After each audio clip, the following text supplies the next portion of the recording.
नमस्कार, मैं डॉक्टर अमित के सरवानी, फाउंडर एंड डायरेक्टर अनुसंधान एकेडमी सिविल लाइंस इलाहाबाद। आप सब लोगों का अनुसंधान एकेडमी की यूट्यूब चैनल पर हार्दिक स्वागत व अभिनंदन करता हूं। Students and followers, UGC NET first paper, higher education और बहुत से अन्य कॉम्पिटिटिव एग्जामिनेशन के दृष्टिकोण से आज जो सेक्शन में डील करने जा रहा हूं, जिस चीज को मैं पढ़ाने जा रहा हूं, वो एक बेहद इंपॉर्टेंट टॉपिक है और वो है भारतीय संविधान और भारतीय राजनीतिक व्यवस्था। भारतीय संविधान और भारतीय राजनीतिक व्यवस्था ये यूनिट आपके फर्स्ट पेपर और हायर और अन्य सभी कॉम्पिटिशन्स में इसमें से बहुत महत्वपूर्ण प्रश्न पूछे जाते हैं और जाते रहे हैं। इसलिए इन सारे सेक्शंस का एक ब्रीफ स्टडी आज मैं प्रस्तुत करूंगा। एक सारी ब्रीफ सेक्शंस को आज मैं पढ़ाने जा रहा हूं, जिसमें सबसे पहले चर्चा करूंगा भारतीय संविधान का प्रारंभ कैसे होता है, भारतीय संविधान के प्रारंभ की क्या इतिहास था। तो 1922 से इस बात को उठाया गया। 1922 में महात्मा गांधी ने कहा कि भारतीय संविधान का भारत का एक अपना संविधान होना चाहिए और भारतीयों की इच्छा अनुसार इसे बनाया जाना चाहिए। क्योंकि इससे पहले कई बात उठ रही थी कि भारतीय संविधान भारत के अनुसार हो या ना हो। 1919 का जो भारतीय एक्ट आया था वो भारतीयों के प्रतिकूल था, यानी भारतीयों से बिना पूछे भारतीयों की इच्छाओं को ध्यान में रखे बगैर 1919 का भारत शासन अधिनियम बनाया गया था। इसके विरोध में काफी आवाजें उठी थी। 1919 में जलियांवाला कांड और कई एक ऐसी बातें हुई जिसने अंग्रेजों से हमें काफी दूर कर दिया था और ब्रिटिशर्स के विरोध में काफी आवाजें बुलंद होने लगी थी। तभी यह बात उठी कि भारतीयों का अपना एक संविधान होना चाहिए जो भारतीयों की इच्छा अनुसार होना चाहिए। यह बात सर्वप्रथम महात्मा गांधी ने उठाया, जिसके तहत काफी समय के बाद जब यह स्पष्ट हो जाता है कि देश को आजाद कर दिया जाएगा, तो 1946 में 9 दिसंबर को संविधान सभा की प्रथम बैठक हुई, जिसके अस्थायी अध्यक्ष डॉक्टर सच्चिदानंद सिन्हा को बनाया गया। 2 दिन के पश्चात 11 दिसंबर 1946 को एक स्थायी सदस्य डॉक्टर राजेंद्र प्रसाद को नियुक्त किया गया संविधान सभा के लिए। और इसी के तहत 13 दिसंबर 1946 को जवाहरलाल नेहरू ने उद्देश्य प्रस्ताव के साथ संविधान सभा के आधारभूत सिद्धांतों व लक्ष्यों का उल्लेख किया। संविधान के आधारभूत सिद्धांत व लक्ष्यों का निर्माण किया, बनाने की नींव रखी, जिसके अनुसार 5 समितियां गठित की गई। पहले समिति थी संघ शासित समिति, दूसरी प्रांतीय संविधान समिति, तीसरी संघ शासित कहा जाए संघ संविधान समिति और चौथी थी मूल अधिकारों व अल्पसंख्यकों आदि से संबंधित परामर्श समिति और 5वीं थी प्रारूप समिति। 30 जून 1947 को ब्रिटिश सरकार द्वारा प्रकाशित की गई योजना के अनुसार देश का विभाजन स्वीकार कर लिया जाता है और विभाजन के उपरांत संविधान सभा की सदस्य संख्या 324 से घटकर 324 हो गई, जो प्रारंभ में 379 थी, 89 थी। 29 अगस्त 1947 को संविधान सभा ने प्रारूप समिति की नियुक्ति की और डॉक्टर भीमराव अंबेडकर को इस समिति का अध्यक्ष चुना गया। 26 नवंबर 1949 को संविधान अंतिम रूप से सभा द्वारा पारित कर दिया गया और 26 जनवरी 1950 से इसे लागू कर दिया। इस प्रकार देखें तो कुल 2 वर्ष 11 माह 18 दिन का समय संविधान को निर्मित करने में लगा। याद रखने के दृष्टिकोण से आप हमेशा इसको याद रखिए कि 3 साल में 12 दिन कम, क्योंकि आपको 2 वर्ष 11 माह 18 दिन भूल जाने वाली बात होगी, इसलिए नोट कर लीजिए माइंड में, 3 साल में 12 दिन कम। कुल मिला के 114 दिनों तक इसकी चर्चा होती रही संविधान के प्रारूप पर। सबसे इंपॉर्टेंट था प्रारूप, ड्राफ्ट, जिस पर 114 दिन इस संविधान सभा में चर्चा हुई।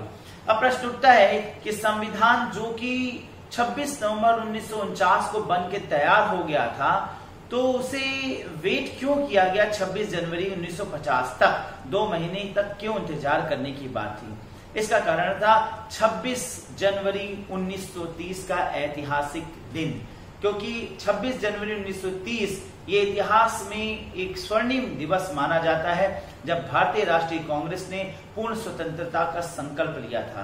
कुछ ऐसी घटनाएं थी जो उस समय भारतीय राष्ट्रीय कांग्रेस को कांग्रेस के जो नेता थे, राष्ट्रीय नेता थे, उन्हें झकझोर के रख दिया गया था। इसका मूल कारण था कि कांग्रेस के नेताओं ने बड़े ही सम्मान पूर्वक रूप से अंग्रेजों को एक इन्विटेशन दिया, एक स्थान पे बुलाया, उन्हें सम्मानित करने का प्रयास किया। वो आए, उन्होंने भोजन भी लिया, सम्मान भी स्वीकार किया। उसके बाद उनके जाते ही पूरे उस महल को जिसमें सब लोग थे, जिसमें डाइनिंग हो रहा था, उसे तुरंत ही लॉकअप में बदल दिया, जिससे शुद्ध होकर कांग्रेसी नेताओं ने संकल्प लिया, विशेष रूप से जवाहरलाल नेहरू, उन्होंने संकल्प लिया कि आज ही के दिन हम पूर्ण स्वतंत्रता दिवस मनाएंगे। शायद इसीलिए आप सब लोगों को शायद ये पता नहीं कि 26 जनवरी 1947 का दिन सेलेक्ट किया गया था देश की आजादी के लिए। कांग्रेस ये चाहती थी कि 26 जनवरी 1947 को देश आजाद हो, परंतु 26 जनवरी 1947 को देश आजादी का दिवस न घोषित होकर 15 अगस्त 1947 घोषित हुआ।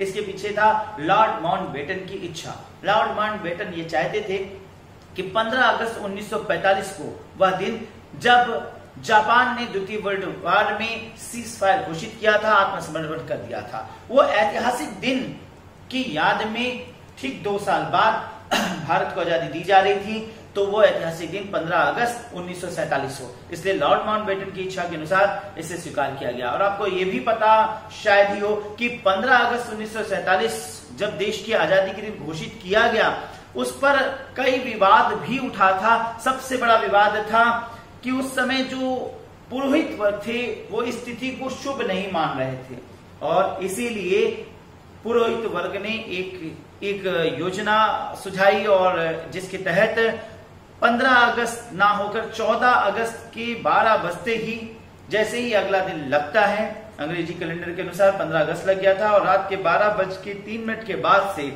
भारत आजाद है, इस बात की घोषणा किया जवाहरलाल नेहरू ने। और उसी के वक्त आधी रात को, यानी 14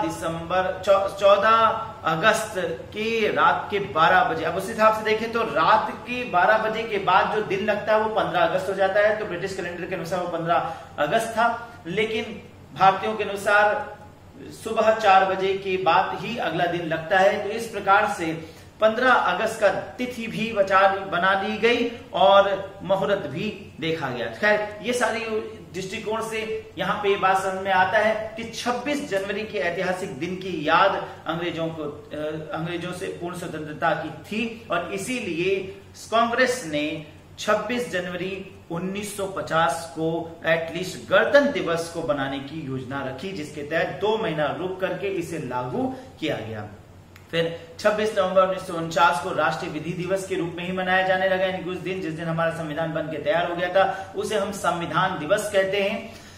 संविधान की मुख्य विशेषता ये थी कि ये समझौते और समन्वय के साथ विकसित हुआ। संविधान की आत्मा प्रमुख रूप से प्रस्तावना को कहा जाता है। संविधान सभा के परामर्शदाताओं में BN राव रखे जाते हैं। संविधान निर्माता सभा की कुल 12 अधिवेशन हुए और 12वां अंतिम अधिवेशन 24 जनवरी 1950 को हुआ। अब बात करते हैं प्रस्तावना, जो बहुत महत्वपूर्ण अंग है। महत्वपूर्ण इसलिए कहा जाएगा क्योंकि भारतीय संविधान में अब या स्पष्ट हो गया है कि संविधान में अमेंडमेंट हो सकता है। यह बात श्योर है कि संविधान में अमेंडमेंट हो सकता है, लेकिन यह भी जान लीजिए कि संविधान की प्रस्तावना में अब अमेंडमेंट नहीं हो सकता है।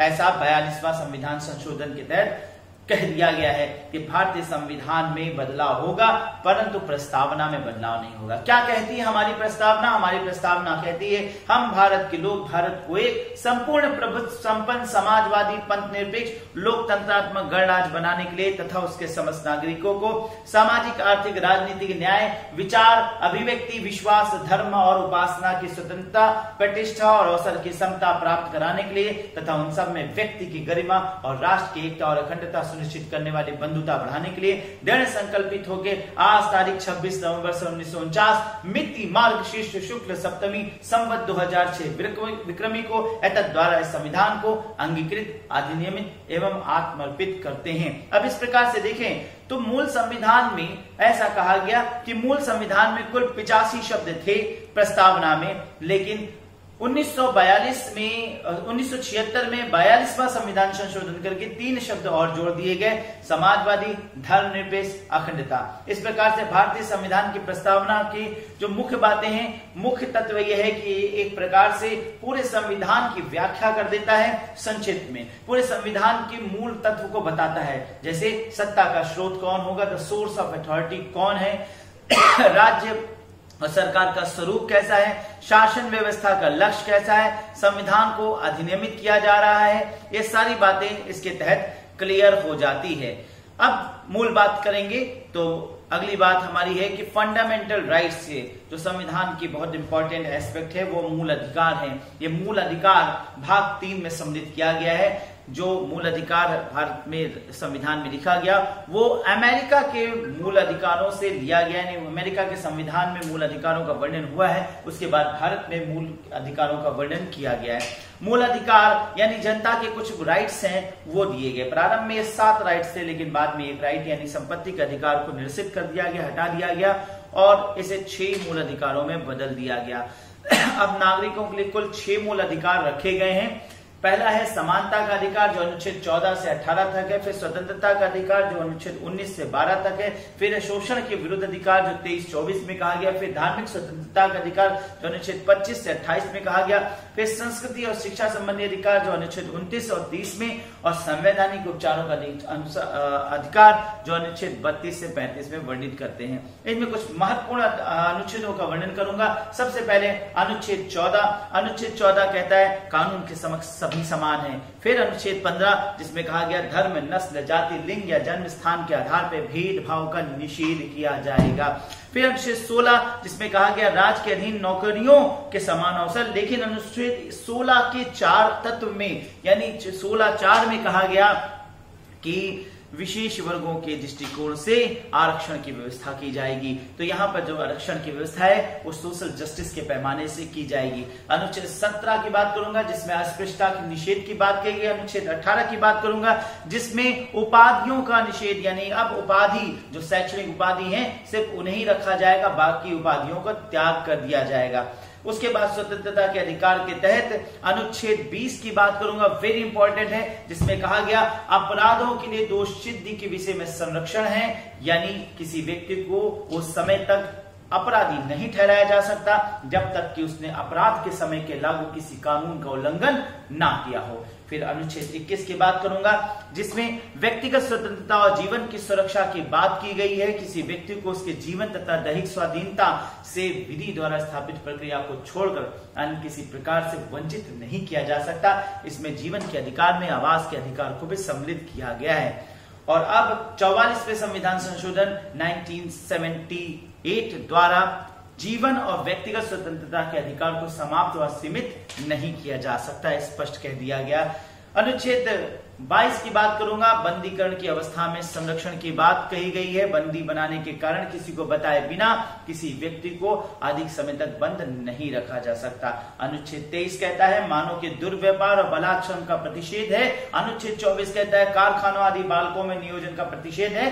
25 कहता है अंतःकरण की, धर्म को अबाध रूप से मानने की, आचरण करने और प्रचार करने की स्वतंत्रता। 26 कहता है धार्मिक कार्यों की प्रबंध की व्यवस्था। 27 में कहा गया है किसी विशेष धर्म की अभिवृद्धि के लिए करों के संदाय के बारे में स्वतंत्रता, यानी टैक्सेस में छूट होगा अगर आप उस धर्म के विकास के लिए अपना पैसा डोनेट करना चाहते हैं। ये काला धन का मुख्य स्वरूप बनता है क्योंकि इसी के तहत बड़े बड़े राजा राम रहीम जैसे बहुत से लोग पैदा हुए और आज भी हो रहा है। इस अनुच्छेद के माध्यम से ही ब्लैक मनी को व्हाइट किया जा रहा है। ये अनुच्छेद अमेंडेड होना चाहिए, लेकिन संविधान में जो कहा गया उसके तहत अभी तक इस पर विचार नहीं किया जा रहा है क्योंकि इसमें भारी घोटाला बड़े बड़े वर्ग का है। खैर, बहरहाल आगे बात करते हैं। अनुच्छेद 27 कहता है किसी भी विशेष धर्म की अभिवृद्धि के लिए करों की संदाय की स्वतंत्रता। 28 कहता है कुछ शिक्षा संस्थाओं में धार्मिक शिक्षा व धार्मिक उपासना में उपस्थित होने की स्वतंत्रता। अनुच्छेद 29 कहता है अल्पसंख्यक वर्गों के हितों का संरक्षण। 16(4) के बाद अनुच्छेद 29 जो कि विशेष प्रकार से आरक्षण की बात करता है संरक्षण के माध्यम से। यहाँ पर अल्पसंख्यक वर्गों के लिए संरक्षण की बात कही गई। अनुच्छेद 30 कहता है शिक्षा संस्थाओं की स्थापना और प्रशासन करने का अल्पसंख्यक वर्गों का अधिकार है। अनुच्छेद 31 कहता है संपत्ति का अनिवार्य अर्जन, जिसे अब निरसित कर दिया गया, यानी अब निकाल के बाहर कर दिया गया है। अब बात करते हैं संवैधानिक उपचारों का अधिकार जो अनुच्छेद 32 में कहा गया, जिसके तहत ये मूल अधिकार जो आपको दिए गए हैं इसे बचाने के लिए, इसके संरक्षण के लिए संविधान है। संवैधानिक उपचार मतलब संविधान आपका उपचार करता है, रेमेडीज देता है, दवा देता है। आप सीधा सुप्रीम कोर्ट में जाकर के अपने मूल अधिकारों के संरक्षण के लिए रिट दाखिल कर सकते हैं। 5 प्रकार के रिट दाखिल कर सकते हैं। बंदी प्रत्यक्षीकरण, दूसरा परमादेश, तीसरा प्रतिषेध, चौथा अधिकार परीक्षा और 5वां है उत्प्रेषण प्रलेख। सबसे पहले बात करूंगा बंदी प्रत्यक्षीकरण, जिसे हम रिट ऑफ हेबियस कॉर्पस कहते हैं। या प्रलेख किसी ऐसे व्यक्ति की रिहाई के लिए जारी किया जा सकता है जिसे अवैधानिक ढंग से बंदी बनाया गया हो। ऐसे व्यक्ति द्वारा न्यायालय में प्रार्थना किए जाने पर न्यायालय उस व्यक्ति को हिरासत में लेने वाले अधिकारी को आदेश देता है कि वह बंदी व्यक्ति को न्यायालय के समक्ष प्रस्तुत करे। यदि उसके बंदी बनाए जाने का कारण विधिपूर्ण नहीं है तो वह उस व्यक्ति को तुरंत रिहा करने का आदेश जारी करता है। यह प्रलेख सरकारी अधिकारियों के अतिरिक्त निजी संगठनों और साधारण व्यक्तियों के विरुद्ध भी जारी किया जा सकता है। साधारण व्यक्तियों के विरुद्ध का मतलब हो गया कि पति द्वारा पत्नी को भी अगर घर में अवरुद्ध कर लिया गया, भाई द्वारा बहन को भी रोका जाने लगा, तो पिता द्वारा बेटी को भी बाहर जाने से रोक दिया गया, तो ऐसे में यह हेबियस कॉर्पस के अधिकार क्षेत्र के अंतर्गत आता है, क्योंकि दैहिक स्वतंत्रता का हनन हो रहा है। इसके बाद है परमादेश प्रलेख, जिसमें यह कहा गया कि यह प्रलेख किसी व्यक्ति अथवा सार्वजनिक संस्था को उसके सार्वजनिक दायित्वों तथा कर्तव्यों का पालन कराने के लिए जारी किया जाता है, किंतु यह आदेश किसी स्वविवेकीय कर्तव्य के निर्वहन के लिए नहीं दिया जा सकता। यानी अगर कोई अधिकारी अपने कर्तव्यों को करने से मना करे, ना कर रहा हो, तो उसे परम आदेश कराने के लिए न्यायालय आप जा सकते हैं। और यहां पर लेकिन यह कहा गया कि स्वविवेकी अधिकार अगर किसी अधिकारी को है तो जबरदस्ती नहीं किया जा सकता। स्वविवेकी अधिकार जैसे कि जजेस को होता है, जैसे कि मजिस्ट्रेट को होता है कि वह अपने स्वविवेक के अनुसार कोई फैसला लेता है तो उसके फैसले को स्वीकार किया जाता है। इस दृष्टिकोण से उसके फैसले के खिलाफ उससे जबरदस्ती कार्य कराने के लिए कोर्ट नहीं आदेशित करेगा, परमादेश नहीं करेगा। इसके बाद 2 विशेष प्रकार के रिट ऑफ सशुराय, जिसे हम उत्प्रेषण प्रलेख कहते हैं, और रिट ऑफ प्रोहिबिशन, जिसे हम प्रतिषेध प्रलेख कहते हैं। तो रिट ऑफ सशुराय की बात करते हैं। यह रिट उच्च न्यायालय द्वारा निम्न न्यायालय अथवा प्राधिकरण को उसमें विचाराधीन किसी मामले से संबंधित अभिलेखों को उच्च न्यायालय में विचार करने हेतु भेजने का आदेश है, या उस समय जारी किया जाता है जब कोई निम्न न्यायालय अथवा प्राधिकरण क्षेत्राधिकार के बिना अथवा अपने क्षेत्राधिकार से अधिक अथवा प्राकृतिक न्याय के सिद्धांत के विरुद्ध कार्य कर रहा हो, या उसने नियत क्षेत्राधिकार का प्रयोग करने से इस प्रकार कर रहे हो के विरुद्ध रिट का प्रयोग, तो इस रिट का प्रयोग उस समय विचार किया जाता है जब निम्न न्यायालय ने किसी मामले की सुनवाई करके अपने क्षेत्राधिकार का अतिक्रमण करते हुए निर्णय दे दिया हो। ऐसी दशा में वो निर्णय निरस्त हो जाता है। यानी कोई फैसला जो किसी न्यायालय द्वारा जनरली सुना दिया गया हो, तो उस फैसले को निरस्त करने के दृष्टिकोण से रिट ऑफ सशुराय दाखिल किया जाएगा, क्योंकि वह फैसला वो सुनाने का सक्षम अधिकारी नहीं था या उसके क्षेत्र से बाहर जाके उसने कृत्य किया था। लेकिन अगर फैसले को रोकना हो, स्टे लाना हो, तो प्रतिषेध यानी प्रोहिबिट रिट ऑफ प्रोहिबिशन दाखिल करना होता है, जिसमें कहा गया कि यह प्रलेख किसी उच्च न्यायालय के द्वारा किसी निम्न अथवा प्राधिकरण संस्था को अपने क्षेत्राधिकार से बाहर जाके कार्य करने अथवा बिना क्षेत्राधिकार के कार्य करने से रोकने के लिए जारी किया जाता है। उत्प्रेषण प्रलेख और प्रतिषेध प्रलेख में अंतर यह है कि यह प्रतिषेध प्रलेख उस समय जारी किया जाता है जब न्यायालय के समक्ष किसी ऐसे मामले की कार्यवाही लंबित हो जिसकी सुनवाई करने का उसे अधिकार नहीं है। इस रिट के जारी करने का उद्देश्य न्यायालय को उस मामले में कार्यवाही करने से रोकना होता है, जबकि उत्प्रेषण प्रलेख उस समय जारी किया जाता है जब किसी मामले में निम्न न्यायालय ने निर्णय दे दिया हो। इस प्रलेख के जारी होने के बाद वह मामला निम्न न्यायालय से उच्च न्यायालय भेज दिया जाता है, और निम्न न्यायालय यदि निर्णय दे चुका है तो निर्णय ऑटोमेटिकली निरस्त हो जाता है। अब सिर्फ एक और प्रलेख है और वह है अधिकार परीक्षा प्रलेख, यानी क्यों वारंटो, किस अधिकार से आप यहाँ बैठे हैं, या एक व्यक्ति को कोई ऐसे सार्वजनिक पद ग्रहण करने से रोकने के लिए जारी किया जाता है जिस पद को ग्रहण करने का वो अधिकारी नहीं है। ऐसी निषेधाज्ञा जारी करते हुए न्यायालय उस पद को उस समय तक रिक्त घोषित कर सकता है जब तक न्यायालय उस द्वारा उसका निर्णय ना हो जाए। तो एक प्रकार से स्पष्ट है कि ये पांचों रिट अधिकारों का संरक्षण है, यानी ये अधिकार बचाते हैं कि जनता के क्या अधिकार हैं। तो मैंने आपको यहाँ पर ये बताया कि ये रिट कितने महत्वपूर्ण है। रिटों के द्वारा कितने महत्वपूर्ण कार्यों को सृजित किया जा सकता है। और इस रिट के अलावा आप कुछ अन्य बातों पर चर्चा करूंगा। तो अब चर्चा करते हैं राज्य के नीति निदेशक तत्वों के विषय में, जो अनुच्छेद 36 से लेकर अनुच्छेद 51 के अंतर्गत वर्णित किया गया है। भाग 4 का प्रमुख विषय भाग 4 के अंतर्गत है विश्व के अन्य देशों के संविधानों में आयरलैंड के संविधान को छोड़कर अन्य किसी देश के संविधान में इस प्रकार के तत्व नहीं थे, लेकिन अब यह भारत के साथ नेपाल ने भी अपना लिया है। भारतीय संविधान निर्माताओं ने इन तत्वों को आयरलैंड के संविधान से संग्रहित कर भारतीय संविधान में संकलित कर लिया है और संविधान के भाग 4 में अनुच्छेद 36 से 51 तक इनका वर्णन किया गया है। नीति निर्देश तक हमारे राज्य के सम्मुख कुछ आदर्श उपस्थित करते हैं, जिसके द्वारा देश के नागरिकों का सामाजिक, आर्थिक और नैतिक उत्थान हो सकता है।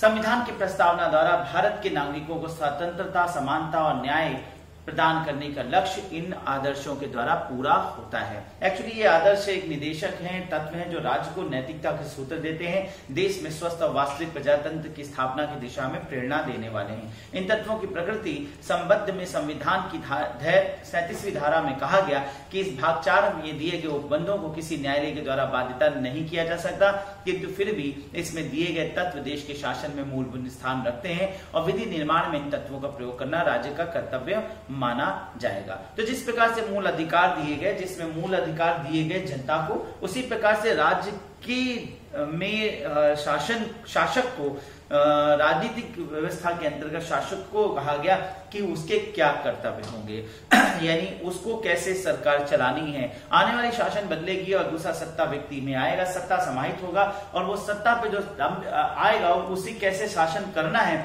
इस बात की व्यवस्था, इस बात का ज्ञान कैसे होगा।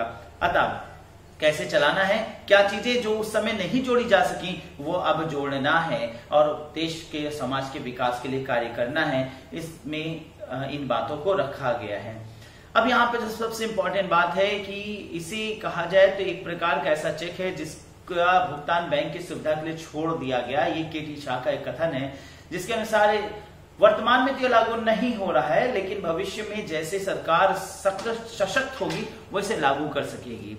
इसी के तहत एलन ग्लैड का स्टेटमेंट भी है कि मौलिक अधिकार राज्य के लिए कुछ निषेधाज्ञाएं हैं, स्टे ऑर्डर्स हैं, जिसके द्वारा राज्य को कुछ निश्चित कार्यों को करने का आदेश दिया गया है और उसे लोगों के इन अधिकारों में अनुचित हस्तक्षेप नहीं करने चाहिए, जबकि राज्य के नीति निर्देशक सिद्धांत इसके विरुद्ध या बतलाते हैं कि राज्य को क्या करना चाहिए।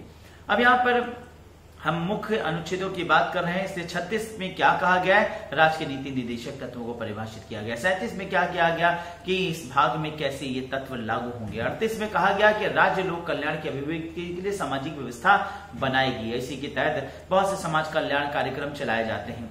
39 में कहा गया कि पुरुष और स्त्री सभी नागरिकों को समान रूप से जीविका के पर्याप्त साधन मुहैया कराए जाए। उसी 39 के दूसरे भाग में कहा गया समान कार्य के लिए समान वेतन की व्यवस्था होगी। तीसरे भाग में कहा गया आर्थिक व्यवस्था इस प्रकार चले जिससे धन और उत्पादन साधनों का सर्वसाधारण के अहितकारी संकेंद्रण ना हो।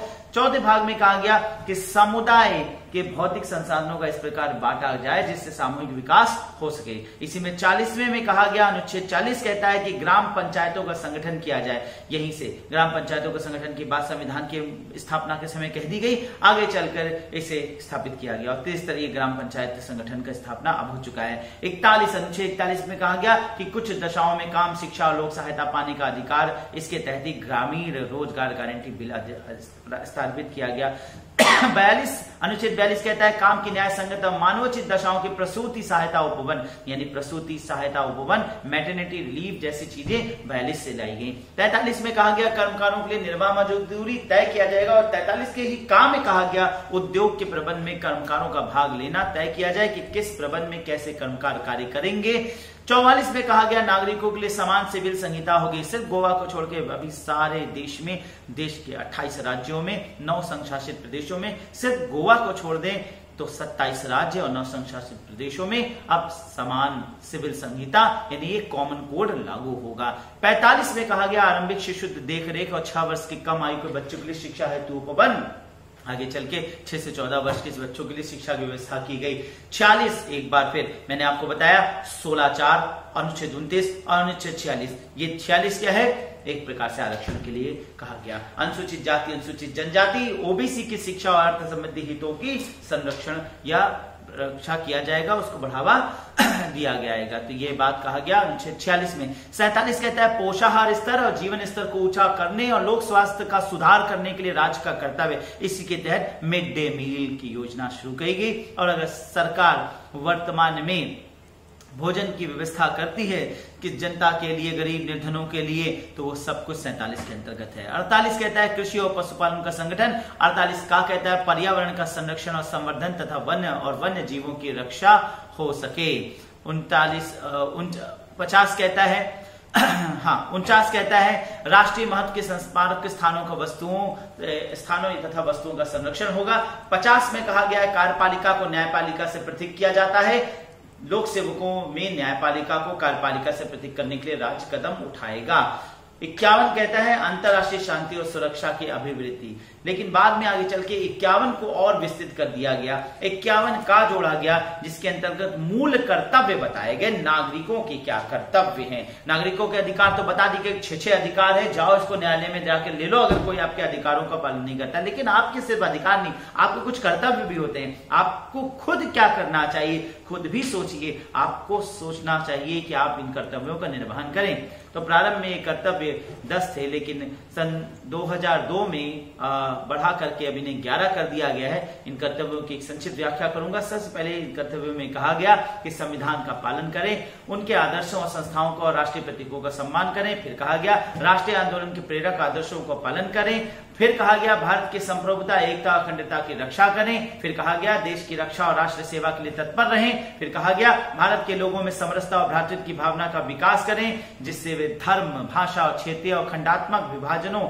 विभिन्नताओं से ऊपर उठ सके। साथ ही साथ महिलाओं की गरिमा के लिए अपमानजनक प्रथाओं को त्यागने की प्रयासरत रहें।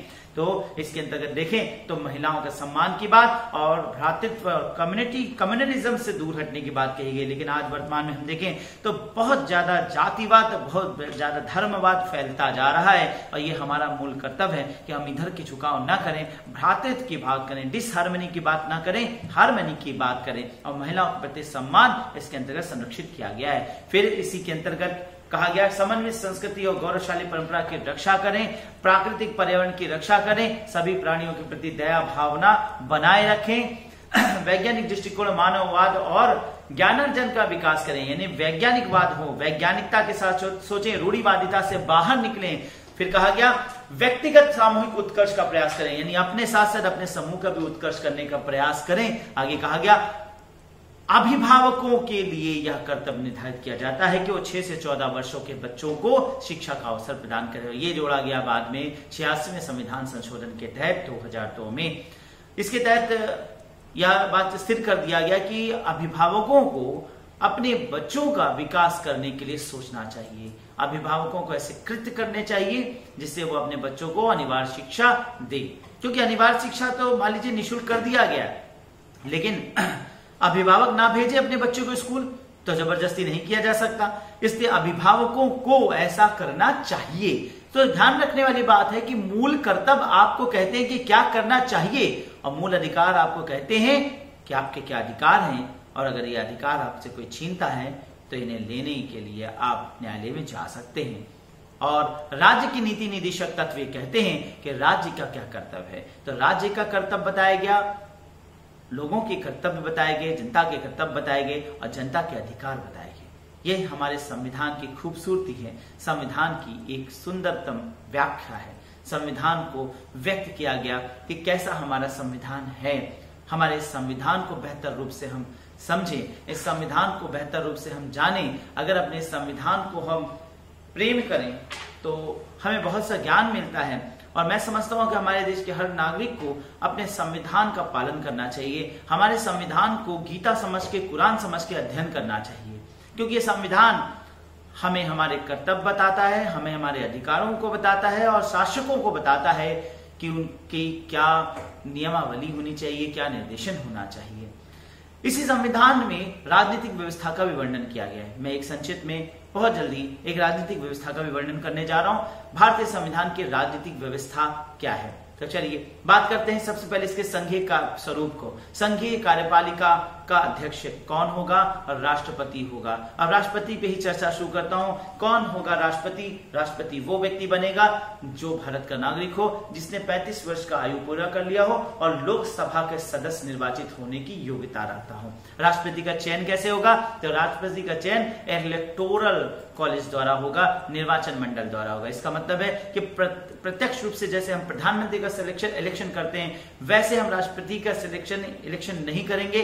राष्ट्रपति का सिलेक्शन या इलेक्शन करने के लिए वो लोग चयनित होंगे जिन्हें हमने चुन लिया है। हमारे द्वारा चुने गए प्रतिनिधि जाकर राष्ट्रपति का इलेक्टोरल कॉलेज निर्मित करेंगे। अब इस इलेक्टोरल कॉलेज में कौन होगा, कौन कौन इसमें सम्मिलित हो सकता है? तो इसमें संसद के दोनों सदनों के निर्वाचित सदस्य होंगे, राज्य के विधानसभाओं और 70वें संविधान संशोधन द्वारा संघीय क्षेत्रों की विधानसभाओं। अब संघीय क्षेत्रों में 2 ही विधानसभा हैं, पौंडीचेरी और दिल्ली, तो पौंडीचेरी और दिल्ली के भी विधायक सम्मिलित होंगे। इस प्रकार से यहां पे देखा जाए तो 28 राज्य और 2 और राज्य कौन से हो गए? संघ शासित राज्य, यानी पौंडीचेरी और दिल्ली। विधानसभाओं के दृष्टिकोण से 30 विधानसभाएं हो गई। इलेक्टेड यानी नॉमिनेटेड नहीं, इलेक्टेड मेंबर्स इसमें होंगे और इसके साथ साथ राज्यसभा और लोकसभा के सदस्य भी होंगे। तो इस प्रकार से 32 सदनों का एक व्यवस्था, एक साथ मीटिंग होगी, एक साथ ये लोग जाएंगे और अपने वोटिंग कास्ट करेंगे। राष्ट्रपति का वोटिंग का जो सिस्टम है जो होगा वो एकल संक्रमणीय मत प्रणाली के अनुसार होगा। एकल संक्रमणीय मत प्रणाली मैंने पूरी व्याख्या डिटेल में एक वीडियो में कर रखा है, आगे आप लोग देख लीजिएगा। साधारण रूप से व्याख्या करूंगा। एकल संक्रमणीय मत प्रणाली यानी कि सिंगल ट्रांसफरेबल वोट सिस्टम है और ये अनुपातिक प्रतिनिधित्व पर आधारित होगा, यानी रिप्रेजेंटेटिव होगा। अनुपात के अनुसार कितने लोगों के बीच में कोई विधायक या सांसद चुन के आया है उसकी उसी हिसाब से वैल्यू बनाई जाएगी और वो अपने पसंद के अनुसार अगर जितने लोग हैं उनको अपने वरीयता क्रम में सजाएंगे और सर्वाधिक जो वरीय व्यक्ति होगा उसी क्रम के अनुसार उसकी वैल्यू कोट की जाएगी और बड़ा सुंदर फिनोमेना बनता है। इसके द्वारा जो सबसे ज्यादा लोकप्रिय, सबसे ज्यादा पसंदीदा व्यक्ति होगा। तो एक प्रकार से देखें तो सोशियोमेट्रिक का एक बहुत सुंदर उदाहरण राष्ट्रपति के चयन के संबंध में कहा गया है। राष्ट्रपति के संबंध में अनुच्छेद 59 में वेतन भत्ता के संबंध में कहा गया सबसे ज्यादा बड़ा वेतन इसी का होगा, यानी 5 लाख रुपए मासिक इन्हें मिलेगा। जब ये रिटायर हो जाएंगे तो वेतन का आधा यानी 2.5 लाख रुपए और इनकी सुविधाओं के अनुसार इन्हें वेजेस दिया जाएगा। राष्ट्रपति अगर हटना चाहे तो वो अपना त्यागपत्र उपराष्ट्रपति को दे सकता है और वो कैसे हट सकता है? अगर उसकी मृत्यु हो जाती है और अगर वह महाभियोग द्वारा हटाया जाता है। तो महाभियोग द्वारा कैसे हटाया जा सकता है? महाभियोग की प्रणाली के अंतर्गत अनुच्छेद 61 कहता है, इस पर मैंने पूरा एक वीडियो निर्मित किया है, फिर भी संक्षिप्त में बताऊंगा। इसमें कई क्रम में बातें उठेंगी। सबसे पहले चाहे किसी भी एक सदन द्वारा, राज्यसभा या लोकसभा द्वारा 1/4 मेंबर द्वारा वहां के अध्यक्ष को एक नोटिस दिया जाएगा जिसमें राष्ट्रपति के खिलाफ महाभियोग लगने के संबंध में व्याख्या होगी। फिर उसी सदन द्वारा 2/3 बहुमत से एक मत पारित होगा। अगर ये मत पारित हो जाता है तो राष्ट्रपति को के खिलाफ महाभियोग लग जाएगा। महाभियोग लगने के बाद राष्ट्रपति पर अब महाभियोग पर विचार करने के लिए दूसरा सदन में ये नोटिस जाएगी, राष्ट्रपति के महाभियोग लगाया गया है। उस सदन में इस पर बहस होगा। इस बहस में राष्ट्रपति आकर अपनी विचार भी रख सकता है। राष्ट्रपति के खिलाफ राष्ट्रपति के इस महाभियोग की जांच करने के लिए एक समिति बनाई जा सकती है और उस समिति अपने विचार रखेगी और अंतोगत्वा दूसरे सदन द्वारा 2/3 बहुमत के साथ फिर से मत प्रणाली मतदान होगा और अगर 2/3 बहुमत यह कह देती है कि राष्ट्रपति संविधान का अवहेलना करते हुए पाया गया तो राष्ट्रपति को संविधान के कदाचार के आरोप ग्रसित होते हुए महाभियोग पारित करते हुए महाभियोग लग जाएगा और राष्ट्रपति पदच्युत हो जाएगा, यानी पद से उसी वक्त हटा दिया जाएगा। राष्ट्रपति को पद उसी वक्त छोड़ना होगा। आपातकाल के विषय में भी थोड़ी चर्चा कर लेते हैं। आपातकाल भारत में 1961, 1962, 1971, 1975 3 बार लगा। अब आपातकाल कैसी स्थिति होगी? आपातकाल की स्थिति के अनुसार देखें तो राष्ट्रपति सबसे ज्यादा सशक्त व्यक्ति हो जाता है। जहां हमारे संविधान में कहीं भी हमें राष्ट्रपति बहुत शक्तिशाली नहीं दिखता, लेकिन आपातकाल के समय में जब प्रधानमंत्री राष्ट्रपति से कहता है कि अब मैं इस व्यवस्था को, देश की व्यवस्था को नहीं देख पा रहा हूं, लॉ ऑर्डर नहीं बना पा रहा हूं, तो ऐसे में राष्ट्रपति के पास पूरी शक्ति समाहित हो जाती है। राष्ट्रपति 18 दुर्ग हो जाता है और राष्ट्रपति द्वारा किए गए सारे आदेश, सारे बिल पास माने जा सकते हैं। ऐसी कंडीशन हो सकती है और ऐसा अगर हुआ तो हर 6 महीने पे इसकी इंक्वायरी होगी और 1 साल के बाद अगर राष्ट्रपति को ऐसा लगता है कि अभी समाधान नहीं हुआ है तो ये राष्ट्रपति अनंत काल तक बढ़ा सकता है। अब इस प्रकार से सोचिएगा, दुरावेश ग्रसित कोई राष्ट्रपति आ जाता है तो फिर भारत का काल कैसा होगा। इसीलिए श्री कामथ और श्री सिब्बल सक्सेना द्वारा भारतीय संविधान में आपातकाल को एक धब्बा माना गया है और यह कहा आपातकाल शर्मनाक दिन है और ईश्वर भारतीयों की रक्षा करें। श्री हरि विष्णु कामत ने इस संबंध में यह व्याख्या किया है। आपातकाल स्थिति एक ऐसी स्थिति का उद्घोषणा है जब राष्ट्रपति में सारी शक्तियां निहित हो जाती हैं और राष्ट्रपति कुछ क्षणों के लिए स्वयं भू बन जाता है और वह चाहे तो अधिनायक बनकर राष्ट्र का सर्वाधिकार प्राप्त कर सकता है। अब बात करते हैं मंत्री परिषद और प्रधानमंत्री की। तो अनुच्छेद 74 में कहा गया है, संविधान के अनुच्छेद 74 में, कि भारत में एक राष्ट्रपति, एक प्रधानमंत्री होगा और राष्ट्रपति को उसके कार्यों के संपादन करने में सहायता करेगा और उसको परामर्श देने के लिए एक मंत्री परिषद होगा जिसका प्रधान एक प्रधानमंत्री होगा। आर्टिकल नंबर 75 में कहा गया प्रधानमंत्री की नियुक्ति राष्ट्रपति करेगा और अन्य मंत्रियों की नियुक्ति राष्ट्रपति के द्वारा प्रधानमंत्री के परामर्श से होगी। मंत्रिमंडल और कैबिनेट के विषय में कहा गया कि 3 मंत्री परिषद इस मंत्रिमंडल होगा जिसमें विभाग के अध्यक्ष को कैबिनेट मिनिस्टर बोला जाएगा और उसी विभाग के अध्यक्ष की सहायता के लिए एक राज्य मंत्री होगा, इसे स्टेट मिनिस्टर कहा जाएगा और उन मंत्रियों की सहायता के लिए डिप्टी मिनिस्टर्स हो सकते हैं जिन्हें हम उप मंत्री कहते हैं। इन तीनों श्रेणी के मंत्रियों को एक साथ हम मंत्री परिषद यानी काउंसिल ऑफ मिनिस्टर्स कह सकते हैं। इसके बाद लोकसभा की बात करेंगे। लोकसभा जो अनुच्छेद 31वें लोकसभा के संबंध में ये कहा गया कि इसमें सदस्य संख्या कितनी होगी, तो प्रारंभ में 500, उसके बाद इस सदस्य संख्या को बढ़ाया गया और वर्तमान में 552 से अधिक नहीं हो सकती, जिसके अनुसार 545 लोकसभा सदस्य अभी हैं, जिसमें 530 राज्यों से और कितने राज्य, वर्तमान में 28 राज्य हैं, 530 28 राज्यों से और 13 सदस्य संघीय क्षेत्रों से यानी 9 संघीय क्षेत्रों से हो गया। और अब यहां पर देखें तो केवल 2 ऐसे सदस्य होते हैं 543 प्लस 2 जो एंग्लो इंडियन समुदाय के प्रतिनिधि होते हैं जिन्हें डायरेक्ट राष्ट्रपति नॉमिनेट भी कर सकता है अगर कोई चुनकर नहीं आया है। अब यहां पर देखें तो लोकसभा के सदस्यों की योग्यता, the qualification of the members of the Lok Sabha की बात करें तो इनकी आयु 25 वर्ष या इससे अधिक नहीं होनी चाहिए, 25 वर्ष या इससे अधिक हो सकती है, यानी कि जिस प्रकार से राष्ट्रपति के लिए कहा गया 35 वर्ष, यहां पर कहा जाए तो लोकसभा के लिए 25 वर्ष मिनिमम रखा गया और ये भारत के एक नागरिक हों और किसी भी लाभ के पद को धारण ना करते हों और किसी भी न्यायालय द्वारा पागल ना ठहराए गए हो, ना दिवालिया घोषित किया गया हो। कार्यकाल यानी टर्म की बात किया जाए तो 8 इनमें टर्म 5 वर्ष का होता है और वर्तमान में देखा जाए तो अब तक 8 बार ऐसा हो चुका है जो लोकसभा समय से पूर्व भंग हुई है और वो कब 1970 में, 1977 में, 79 में, 84 में, 89 में, 91 में, 97 में, 99 में ऐसा हो चुका है।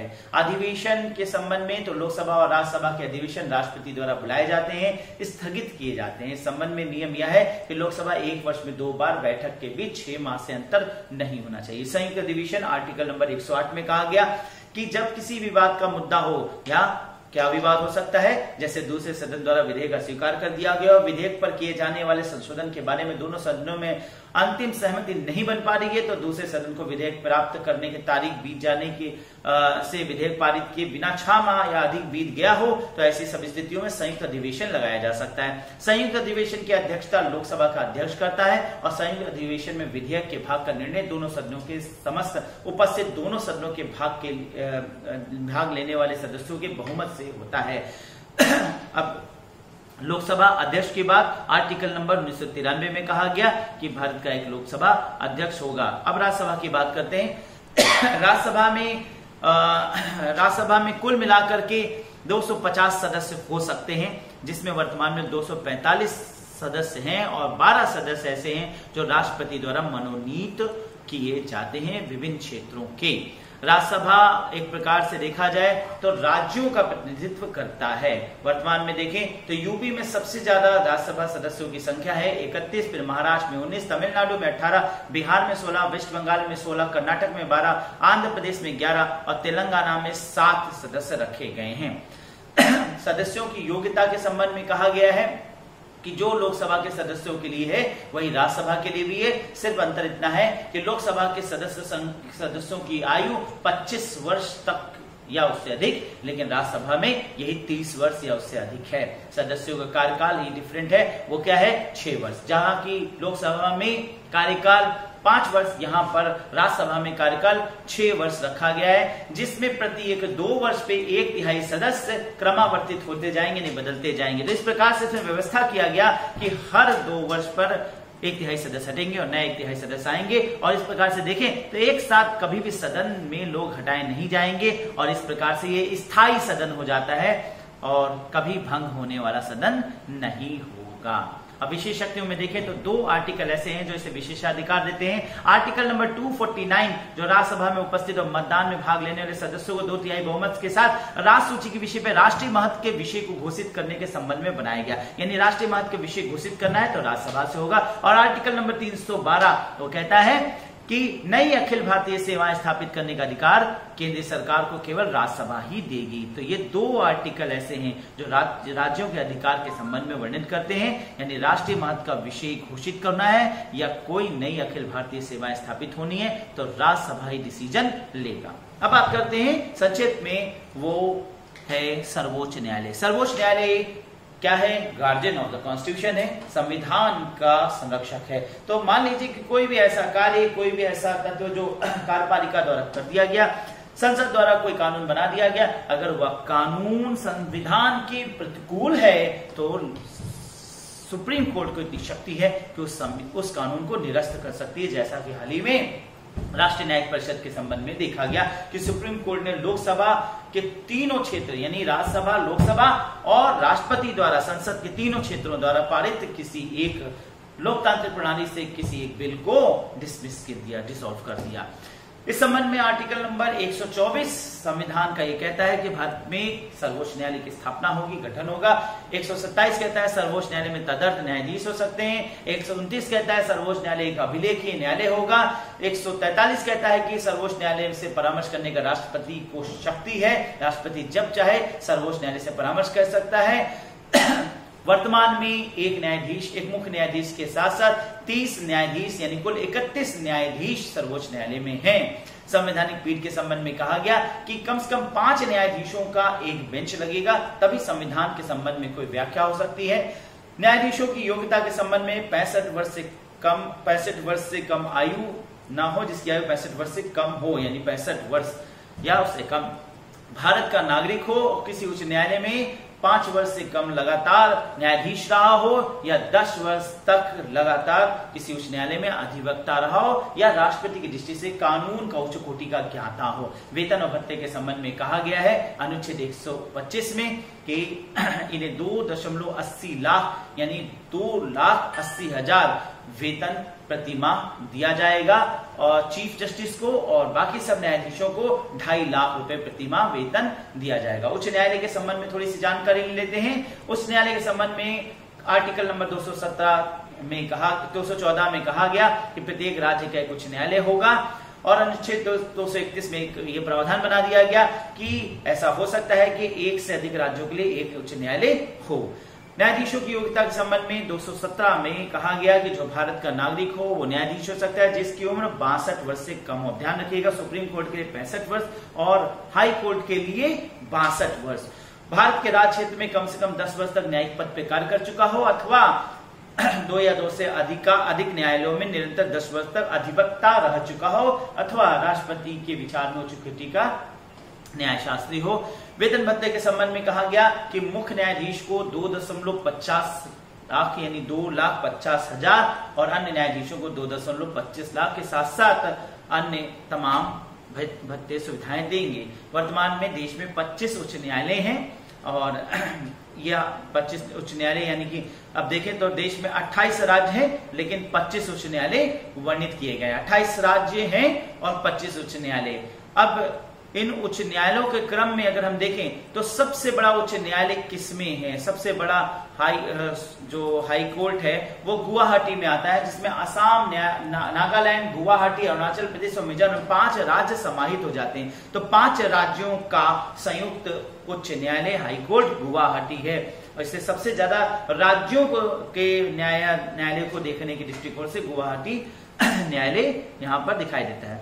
अब चलते हैं संक्षेप में कुछ प्रमुख अधिकारियों की बात करते हैं जो भारतीय राजनीतिक व्यवस्था के अंतर्गत रखे गए हैं। तो सबसे पहले आर्टिकल नंबर 76 में वर्णित भारत के महान्यायवादी के विषय में बात करेंगे। तो भारत का एक महान्यायवादी होगा, there should be an attorney general of India. तो भारत का एक महान्यायवादी होगा जो राष्ट्रपति उच्चतम न्यायालय का न्यायाधीश नियुक्त होने के लिए अर्हित किसी व्यक्ति को भारत का महान्यायवादी नियुक्त करेगा। महान्यायवादी का कर्तव्य होगा कि भारत सरकार को विधि संबंधी ऐसे विषयों पर सलाह दे जो विधिक स्वरूप के ऐसे कर्तव्यों का पालन करे जो राष्ट्रपति उसको समय समय पर निर्देशित करे और सौंपे उन कृत्यों को निर्वहन करे जो उसको उस संविधान और तत्समय प्रवृत्त किसी अन्य विधि द्वारा या उसके अधीन प्रदान किए गए हों। इस प्रकार से महान्यायवादी को अपने कर्तव्यों का पालन भारत के राज्य क्षेत्र सभी न्यायालयों में सुनवाई करने का अधिकार भी दिया जाता है।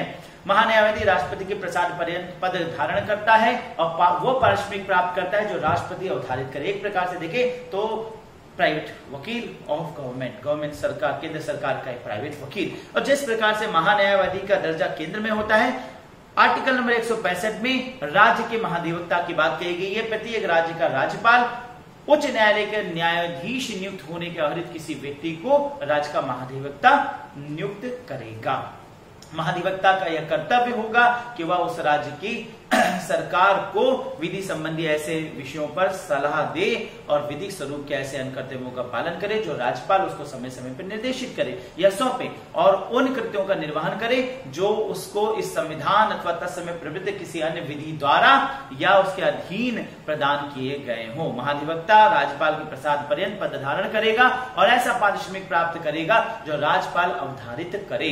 इस प्रकार से ठीक जैसे महान्यायवादी वैसे ही जो राज्यों में महाधिवक्ता का रोल अदा होता है। अब एक और अधिकारी भारत का नियंत्रक महालेखा परीक्षक कंप्ट्रोलर एंड ऑडिटर जनरल। वर्तमान में भारत के कंप्ट्रोलर ऑडिटर जनरल 8 अगस्त को बदले गए हैं। 8 अगस्त को जीसी यानी गिरीश चंद्र मुर्मू जो कि जम्मू एंड कश्मीर राज्य के गवर्नर थे, उन्हें अभी हाल ही में कंप्ट्रोलर और ऑडिटर जनरल के रूप में सीजी के रूप में नियुक्त किया गया है। आर्टिकल नंबर 148 में भारत के नियंत्रक और महालेखा परीक्षक का वर्णन किया गया है, जिसमें कहा गया है प्रत्येक राज्य जो भारत का नियंत्रक महालेखा परीक्षक नियुक्त किया जाता है अपना पद ग्रहण प्रत्येक व्यक्ति जो भारत का नियंत्रक महालेखा परीक्षक नियुक्त किया जाता है अपना पद ग्रहण करने से पहले राष्ट्रपति या उसके द्वारा इस निमित्त नियुक्त व्यक्ति के समक्ष तीसरी अनुसूची में प्रयोजन के दिए गए प्रारूप के अनुसार शपथ लेता है, वह प्रतिज्ञान करता है। नियंत्रक महालेखा परीक्षक जिसे राष्ट्रपति नियुक्त करता है, नियंत्रक महालेखा परीक्षक का वेतन और सेवा के संबंध में कहा गया कि संसद विधि द्वारा अवधारित करेगा और जब तक वे इस प्रकार अवधारित नहीं की जाती तब तक ऐसी होगी जो दूसरी अनुसूची में होगी। लेकिन संसद बदल नहीं सकता है जिस उस व्यक्ति को जो संसद मतलब बदलाव तो ला सकता है इनके वेतन भत्तों में, लेकिन उस वक्त तत्कालीन जो सीएजी होगा उस पर यह लागू नहीं होगा, नए आने वाले सीएजी पर यह लागू होगा। इस प्रकार से सीएजी एक प्रकार से पूरा कार्यालय पूरे प्रकार के सरकार के कार्यों का, सरकार के सभी प्रकार की जो भी वित्त का आय व्यय हो रहा है उसकी जांच करने का एक ऑडिटर होगा। अब सीएजी का जो कार्यभार होगा उसका पेमेंट होगा वो भारत के संचित निधि से दिया जाएगा। संचित निधि क्या होता है? संचित निधि के संबंध में यही कहा जा सकता है कि जिस प्रकार से अंठी का पैसा मतलब एक महत्वपूर्ण कोष जिसे हम जल्दी नहीं खर्च करते, यानी जिसे हम सर्वप्रथम रूप से संचित करते हैं। तो जैसे ही आपकी आय होती है, आप सबसे पहले महत्वपूर्ण मदों में पैसा रखते हैं, उसी प्रकार से सरकार अपने आय का सबसे महत्वपूर्ण मदों में संचित निधि को सबसे पहले रखता है, जिससे महत्वपूर्ण पदों पर होने वाले व्यक्तियों के ऊपर व्यय किया जाएगा। अब बात करते हैं एक अन्य पद जो है गवर्नर, राज्यपाल के विषय में। आर्टिकल नंबर 153 में राज्यपाल का वर्णन किया गया कि भारत के प्रत्येक राज्य के लिए एक राज्यपाल होगा, और इसी में कहा गया कि वो एक से अधिक राज्यों के लिए राज्यपाल नियुक्त हो सकता है। राज्यपाल को राज्य की कार्यपालिका शक्ति निहित होगी। आर्टिकल नंबर 155 में राज्यपाल की नियुक्ति के संबंध में कहा गया कि राज्य के राज्यपाल को राष्ट्रपति अपने हस्ताक्षर और मुद्रा सहित अधिपत्र द्वारा नियुक्त करेगा, और इसकी पदावधि राज्यपाल राष्ट्रपति की इच्छा पर्यंत कार्य करेगा। राज्यपाल राष्ट्रपति को संबोधित अपने हस्ताक्षर सहित लेख द्वारा अपना पद त्याग सकेगा, यानी राज्यपाल को नियुक्ति राष्ट्रपति करेगा और राष्ट्रपति को ही वो अपना कहा जाए तो त्याग पत्र देगा। इस अनुच्छेद की पूर्वगामी उपबंधों के अधीन रहते हुए राज्यपाल अपने पद ग्रहण की तारीख से 5 वर्ष की अवधि तक पद धारण करेगा, यानी 5 वर्ष तक की अवधि तक रह सकता है। उसके बाद पुनः अगर राष्ट्रपति चाहता है तो उसे आगे बढ़ा सकता है। अब यहाँ पर राज्यपाल तो एक इम्पोर्टेंट व्यक्ति है। राज्यपाल के विषय में मैंने आपको बताया कि राज्यपाल अब एक प्रकार से केंद्र के द्वारा एक प्रशासक हो जाता है, जो कि भेजा जाता है राज्यों के रूप में तो राज्यपाल, और प्रशासक के रूप में संघ शासित प्रदेशों में। संघ शासित प्रदेशों के विषय में थोड़ी सी बात कर लिया जाए तो अनुच्छेद 239 में संघ राज्य क्षेत्रों के प्रशासन का वर्णन किया गया, जिसमें अनुच्छेद 239 का में दिल्ली को विशेष संघ राज्य क्षेत्र घोषित किया गया, जिसके लिए विधानमंडल और विधान मंत्रिपरिषद दोनों नियुक्त हुए। और दिल्ली के संबंध में ये कहा जा सकता है कि उसे अर्ध राज्य का दर्जा प्राप्त है। वर्तमान में कुल 9 संघ शासित प्रदेश हैं भारत में। चंडीगढ़, दादरा व नगर हवेली, दमन दीव, लक्षद्वीप, पुडुचेरी, दिल्ली, अंडमान निकोबार आइलैंड, जम्मू एंड कश्मीर और लद्दाख। चंडीगढ़ एकमात्र ऐसा संघ शासित क्षेत्र है जो 2 या 2 से अधिक भारतीय राज्यों पंजाब और हरियाणा की राजधानी है। 2 संघ शासित प्रदेश दिल्ली व पुडुचेरी में अपने निर्वाचित विधानसभाएं व मंत्रिमंडल हैं। दिल्ली एकमात्र ऐसा संघ शासित क्षेत्र है जिसका अपना स्वयं का उच्च न्यायालय है। अगस्त 2019 में भारत की संसद में जम्मू और कश्मीर पुनर्गठन अधिनियम 219 पारित किया गया, और इस अधिनियम में जम्मू और कश्मीर राज्य को 2 केंद्र शासित प्रदेशों में पुनर्गठित करने का प्रावधान किया गया, जिसमें से एक को जम्मू और कश्मीर तथा दूसरे को 31 अक्टूबर 2019 को लद्दाख कहा गया। अब इन संघ शासित प्रदेशों में जो एलजी की स्थिति होती है और एडमिनिस्ट्रेटर, उसकी बात करते हैं तो अंडमान निकोबार में एलजी हैं एडमिरल डीके जोशी। चंडीगढ़ में एडमिनिस्ट्रेटर के पद पर श्री वीके सिंह बैंडोर हैं। दादर और नगर हवेली और दमन और दीव में संयुक्त रूप से 2 संघ शासित प्रदेशों के एडमिनिस्ट्रेटर के रूप में श्री प्रफुल्ल पटेल। दिल्ली के एलजी अनिल बैजल, जम्मू और कश्मीर में श्री मनोज सिन्हा एलजी, और लक्षद्वीप में एडमिनिस्ट्रेटर के पद पे श्री दिनेश्वर शर्मा। पुडुचेरी में एलजी हैं किरण बेदी, और लद्दाख में एलजी हैं श्री राधा कृष्णन माथुर। तो ये मैंने आपको बताया कि संघ शासित प्रदेशों में किस प्रकार से नियुक्ति होती है और किस प्रकार से इन्हें रखा जाता है। तो अब चलते हैं, बात करते हैं मुख्य चुनाव आयोग की। मुख्य चुनाव आयोग जिसको 324 में रखा गया। मुख्य चुनाव आयोग संविधान के अनुच्छेद 324 में कहा गया भारत में एक मुख्य चुनाव आयुक्त होगा। मुख्य चुनाव आयोग में प्रारंभ में सिर्फ एक ही चुनाव आयुक्त होता था, आगे चल के इसे 3 चुनाव आयुक्त बना दिए गए, जिसमें एक मुख्य चुनाव आयुक्त और उसकी सहायता के लिए 2 चुनाव आयुक्त रख दिए गए। लेकिन ये ध्यान रखना जाए कि मुख्य चुनाव आयुक्त को उसी विधि के अनुरूप हटाया जा सकता है जिस तरीके से महाभियोग के द्वारा अन्य महत्वपूर्ण पदों पे लोगों को राष्ट्रपति को हटाया जा सकता है। यानी इस प्रकार से देखें तो मुख्य चुनाव आयुक्त के लिए महाभियोग है, लेकिन अगर अन्य चुनाव आयुक्त की शक्ति देखें तो वो बहुत महत्वपूर्ण नहीं है। उनको मुख्य चुनाव आयुक्त के कहने पर राष्ट्रपति द्वारा हटाया जा सकता है। इस प्रकार से देखें तो अन्य दोनों चुनाव आयुक्त मुख्य चुनाव आयुक्त के सबऑर्डिनेट हो जाते हैं। तो ये मैंने आपको मुख्य चुनाव आयोग के विषय में बताया। थोड़ी सी चर्चा योजना आयोग के विषय में करता हूं। योजना आयोग जो नेहरू काल में बनाया गया था, यह माना गया कि ये सरकार की एक संवैधानिक इकाई नहीं है, बल्कि ये एक सरकार की इकाई है जो थिंक टैंक के लिए कार्य करती है। यानी संविधान के अनुसार इसका कोई वर्णन नहीं है, लेकिन भारतीय राजनीतिक व्यवस्था, भारतीय शासन में इसका बहुत बड़ा योगदान रहा। 12 पंचवर्षीय योजनाएं इसने कुल दी और उसके बाद 2014 में इसे खत्म कर दिया गया। इसके स्थान पे नीति आयोग यानी national transforming institution of India निर्मित किया गया, जो कि चीन में हुए बदलाव के तहत भारत में प्रधानमंत्री मोदी ने बदले, जिसके तहत प्राइम मिनिस्टर इसके चेयरमैन होते हैं, वाइस चेयरमैन के रूप में राजीव कुमार हैं।